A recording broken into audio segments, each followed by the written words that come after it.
क्या कोई ललकारा भी रहा है, मेरा हिरण कोई मुसीबत में नहीं फंस गया।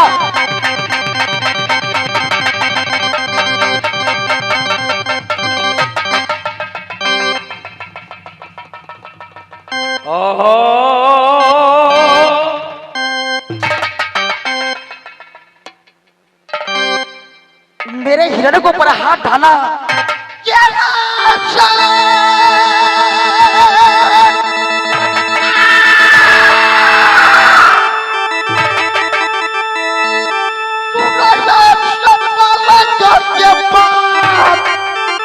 हमारी हम मिटा देंगे राजन आप जंगल।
कभी ना छोकरा छोटी मुख बड़ी बात बोल रहा है।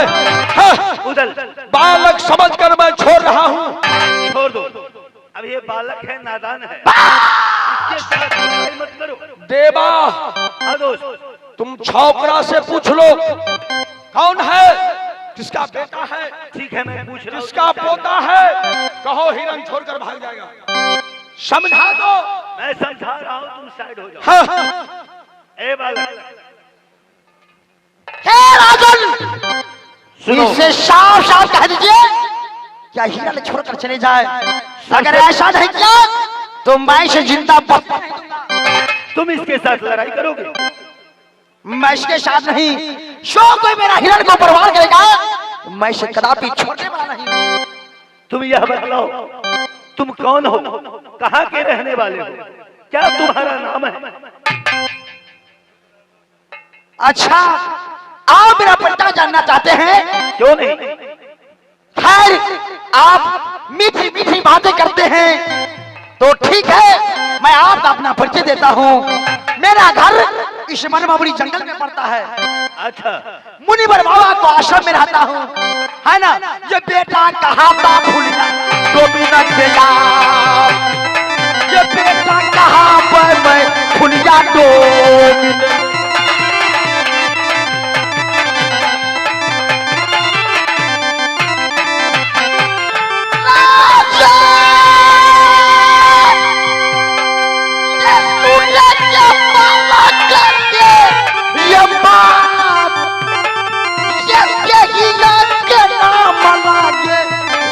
का जंगा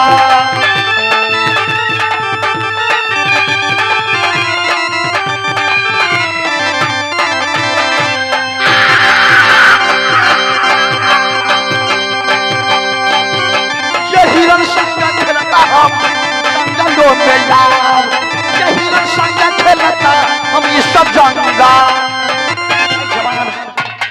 अपने आप पर रखा कर बातें करता है। सुनो बालक, राजन, तुम हिरन छोड़कर चले जाओ, इसलिए तुम नादान हो, बच्चा हो सकता है मेरे दोस्त के हाथे तुम मारा गया, तुम्हारी माँ रो रो कर मर जाएगी। क्या कहे तुम चले राजन? जाओ। एक कहना मेरी मानिए, अगर आप अपने दोस्त का जिंदगी अमानत चाहते हैं तो इसे इस बनबाबरी जंगल से घुमा करके ले जाइए। मेरा कहना मान लो बालक, मैं जो तुम्हें कहता हूँ। मैं नहीं मानूंगा, नहीं मानूंगा, नहीं मानोगे? क्या हुआ? यह बालक बहुत गर्म मिजाज का है। क्या कहा? यह मानने के लिए तैयार नहीं। हिरन छोड़कर नहीं जाएगा। नहीं जाएगा। आज मैं टुकड़ा टुकड़ा कर दूंगा। अरे उदल, छोड़ दो इसी बालक को, हिरन छोड़ दो। ए ब्राह्मण का जान, तुम्हारा जान है ब्राह्मण का। अरे तुम क्या जानोगे देवराज पुत्र के हाथ? लोहा संग मरना है, लोहा संग जीना।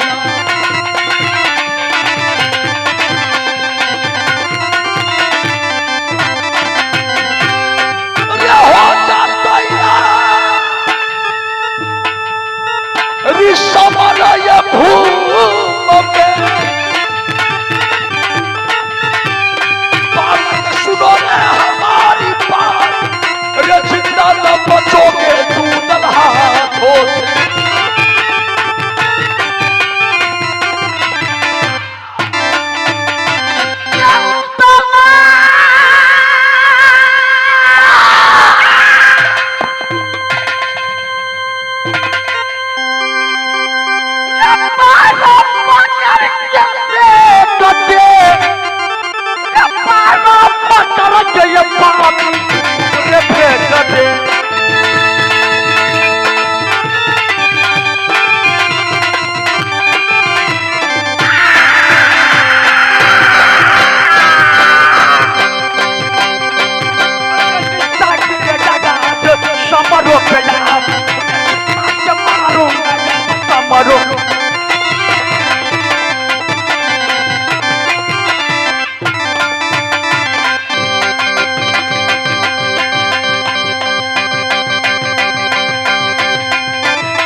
दुर्गा महारानी की, मुक्तिनाथ बाबा की, मैया दुर्गा की, इंद्र भगवान की। रे नाग का बच्चा, पहले मैं तुमको मारूंगा, पीछे जय बोलने वाले को मारूंगा। अच्छा,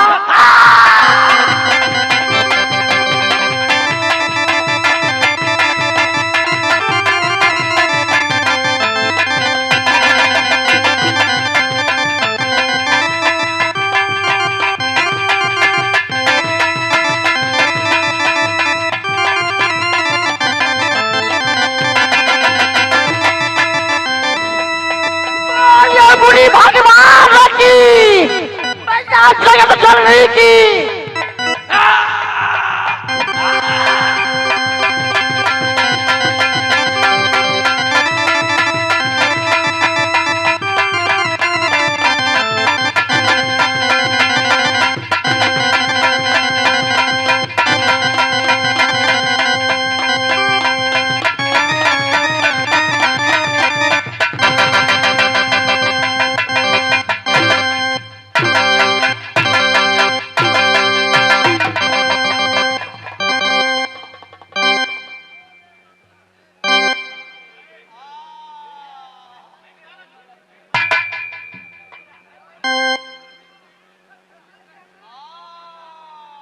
मेरा कहना नहीं माना, खोरे मंगला परल टुकुर टुकुर तक जो मैं कहता हूँ मेरे बात को मानता नहीं तो होगा मैं क्या करूँगा इसे?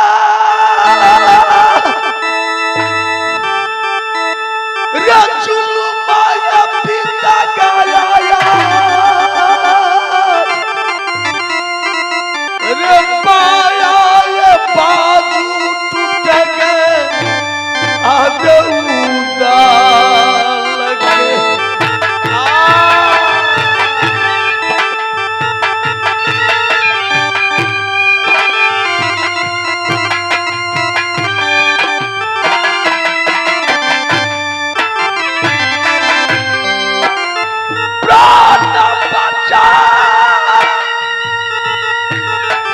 दोस्त मेरा देवा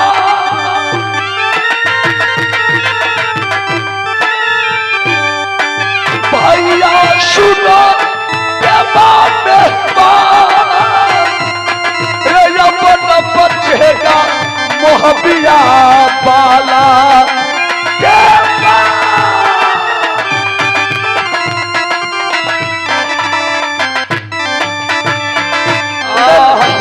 मेरे समझाने के बावजूद भी तुम नहीं मानते हो उसका दुर्दशा देखो। ले चलो मेरा भाभी को पास ले चलो किसी से मत कहना बाहिया जोड़ दल के हाउ कोई देखा तो नहीं कोई नहीं देखा है हम देखा लिया बस किसी से मत कहना पायदान तो नहीं कहबे दूंगा हम कह देबे ये नहीं गाना छोटा छोकरा बात तोड़ दिया है अतबे तो बच्चा तोड़ दल के नहीं हम कह देबे मुझे ले चलो मैं किसी से नहीं कहूंगा ले चलो भाभी जी को बोलूंगा नहीं भाभी को भी नहीं कहना है भाभी को भी नहीं कहूंगा मैं स्वयं संभाल लूंगा मुझे ले चलो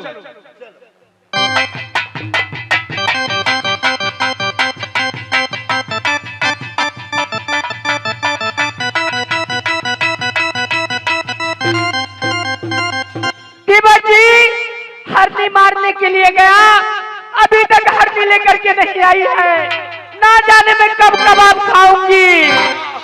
बचाओ बचाओ भाभी बचाओ क्या हुई? बाह टूट गया भाभी ए दीवर जी ये सब कैसे हो गई?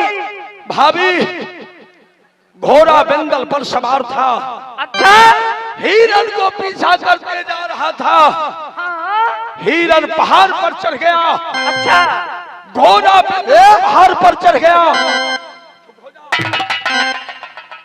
भाभी घोड़ा बेंदला जब पहाड़ पर चढ़ा हाँ? पैर फिसल गए घोड़ा बेंदला का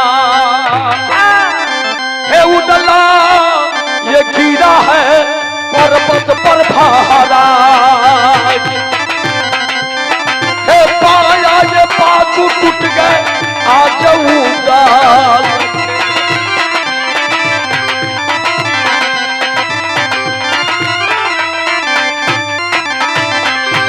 ये प्राण बचा लो हे भाभी लक्ष्मी दिया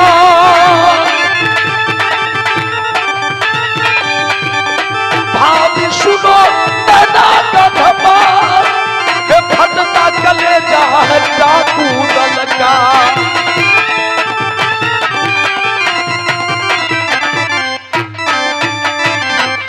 बचाओ अच्छा पहाड़ पर से गिर गए हैं दीवर जी कति भेल गया भाभी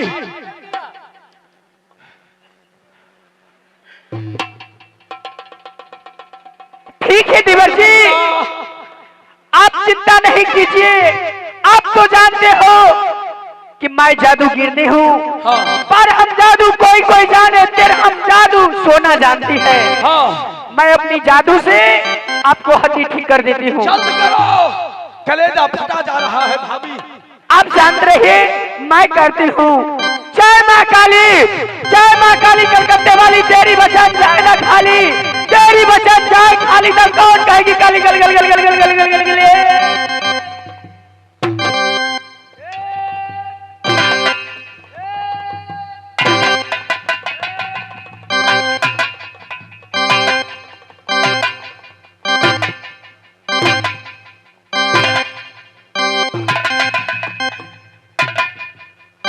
टकरा गया था।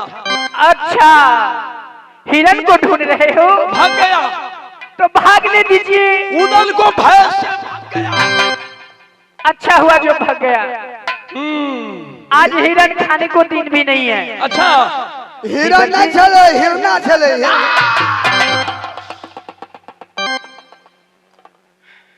दीवर जी, भाभी जी, मैं आपसे कुछ एक शब्द बातें करने के लिए चाहती हूँ। मुझसे? हाँ दीवर जी। खुलकर कहो।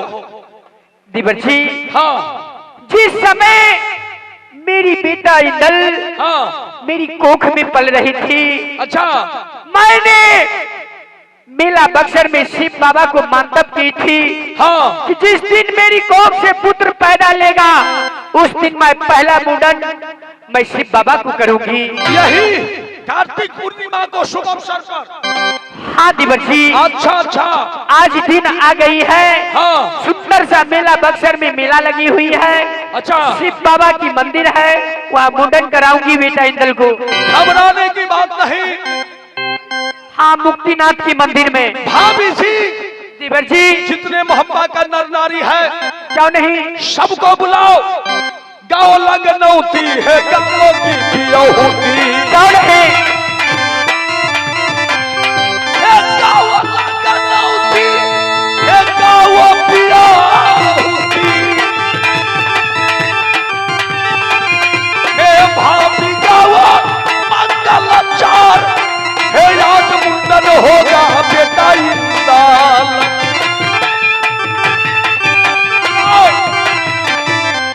सबको साथ ले लो। अरे सखी लोग, सबको साथ ले लो।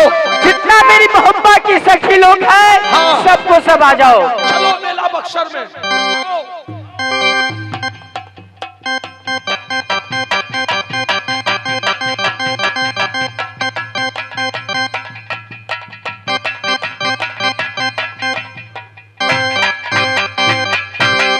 ये क्या?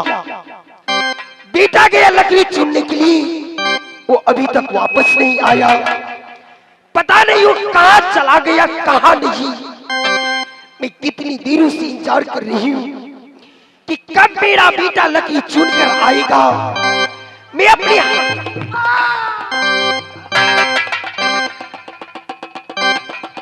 बेटा जंगली, ये क्या?